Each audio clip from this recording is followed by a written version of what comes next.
हम ये डिस्कस कर रहे हैं कि किन ग्राउंड पर सेक्शन 12(2) का एप्लीकेशन काबिल समाअत नहीं। हमारे सामने प्रेसिडेंट है केस लॉ 2011 SCMR पेज जो है 551 सुप्रीम कोर्ट ऑफ पाकिस्तान। इसमें एक इशू ऑफ लॉ को एड्रेस किया गया है। डिस्कस करते हैं। Para A specific relief act 1877 section 42 declaratory decree या आर्डर के लिए civil procedure code 1908 section 12 two order 23 rule 1 clause 3 order 23 जो है वो विड्रॉल और एडजस्टमेंट ऑफ क्या है सूट के मुतल्लिक है। रूल 1 और 3 में विड्रॉल ऑफ द सूट के मुतल्लिक हैं।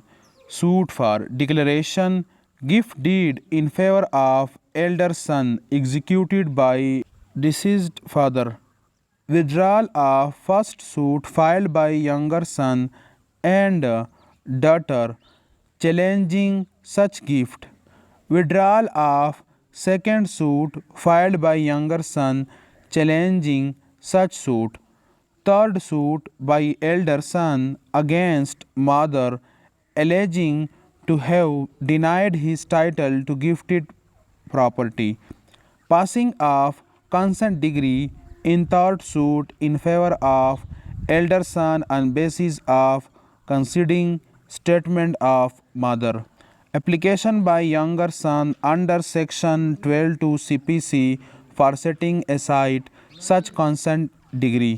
इसमें यह है कि जो यंगर सन हैं उन्होंने एक सूट को भी विड्रॉल कर दिया जो दायर किया था, दूसरे को भी विड्रॉल कर दिया था जो दायर किया था।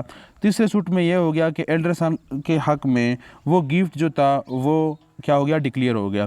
अब वो यंगर सन आ गया, उन्होंने सेक्शन 12(2) के तहत उस डिग्री को चैलेंज करना चाहा। अब वैलिडिटी क्या ये जो एप्लीकेशन दायर किया है सेक्शन 12(2) के तहत ये मेंटेनेबल है या नहीं है। Younger son, after having withdrawn first and second suits unconditionally, became debarred under Order 23 Rule 1 Class 3 CPC from filing another suit to question validity of gift। Order 23 Rule 1 Class 3 में लिखा गया है कि अगर आपने एक सूट विड्रा कर दिया अनकंडीशनली, उसमें आपने नहीं बताया कि मैं फ्रेश सूट दायर करूंगा, तो आप बार हो गए, आप फिर मज़ीद सूट दायर नहीं कर सकते। डिबार्ड रोक लेना, बार हो जाना। अब object of younger son in moving such application was to re agitate issue which already stood closed on account of his withdrawing earlier suits के री एजिटेट दोबारा खोलना उस इशू को जो पहले से हल हो गया है। किस वजह से हल हुआ है, उसके विड्राइंग ऑफ अर्लियर सूट्स कि उन्होंने सूट विड्रा कर दिए, तो जो इशू था, जो सूट था, वो मुकदमा डिग्री हो गया या हल हो गया। Younger son could not be allowed to do indirectly what law barred him from doing directly. Explain किया गया कि जो यंगर सन है वो अलाउड नहीं है कि इनडायरेक्टली चैलेंज करे जहाँ पर डायरेक्टली चैलेंज करना क्या हो, बार हो। Application under section 12 two CPC being a substitute for a suit, thus limitation imposed by law on filing of suit would be relevant for such application।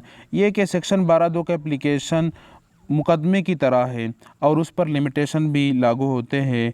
Plea of elder son that in case such application was accepted and consent degree was satisfied, then he would withdraw suit.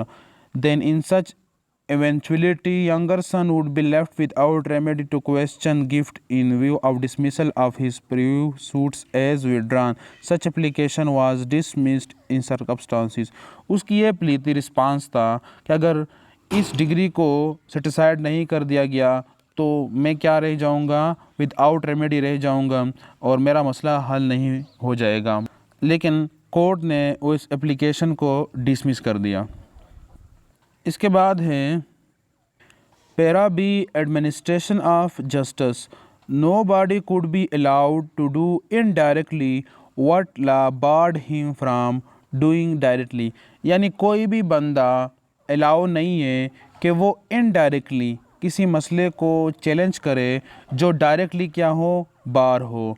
यानी जो directly नहीं कर सकता है वो फिर indirectly भी नहीं कर सकता है। तो यहाँ से मालूम हो गया कि फ़रीक ने दावा वापस लिया अनकंडीशनल, बग़ैर शर्त के। तो ला ने बार कर दिया कि आप दावा दायर नहीं कर सकते, फिर आप 12(2) का एप्लीकेशन भी नहीं दे सकते। इसी तरह अगर आपके पास रेमेडी है कि आप अपील करें या क्या करें, रिवीजन दायर करें, और आपने अपील या रिवीजन दायर नहीं किया, उसमें भी उसी डिग्री को या आर्डर को चैलेंज कर सकते थे, फिर बाद में 12(2) का एप्लीकेशन आप दायर नहीं कर सकते। तो इस तरह सरकमस्टांसिस में सेक्शन 12(2) के तहत जो एप्लीकेशन दिया जाता है वो मेंटेनेबल नहीं होता है।